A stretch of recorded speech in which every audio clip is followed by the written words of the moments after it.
ఇక్కడ నేను వెంకట్ అండి. ప్రభాస్ గారు మంచి ఫుడ్డీ కదా. సో ఈ షూటింగ్లో మరి ఆయన మీకేమైనా ఫుడ్ అని తెప్పించారా? అంటే ఎలాంటి ఫుడ్డు? యాక్చువల్లీ భక్తి సినిమా కదా, మరి ఏం తీసుకున్నారు? నేనైతే సినిమా అంతా నాన్ వెజ్ తినానండి. Non veg? I'm not lying.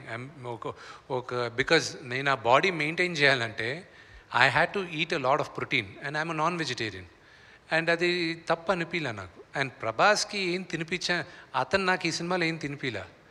నేనే అతనికి నేనే నా కుక్స్ని తీసుకొచ్చి ఫుడ్ పెట్టాను. నెక్స్ట్ టైం ప్రభాస్ని కలిసినప్పుడు అడగండి నేను ఎలా పెట్టానని. అంతేనా?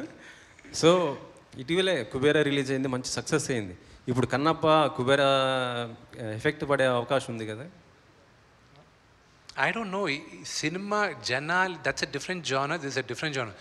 తెలుగు ఫిల్మ్ ఇండస్ట్రీకి అది చాలా మంచి సూచకం కుబేరా ఆడడం. And I'm really happy for it. ఎందుకంటే థియేటర్స్కి సినిమాలు ఇంకా విపరీతంగా ఆడాలి. And the same thing, Kannappa చూసేవాళ్ళు కన్నప్ప చూస్తారు. అండ్ ఆ రెండిటికి చూసే ఆడియన్స్ ఆర్ దేర్.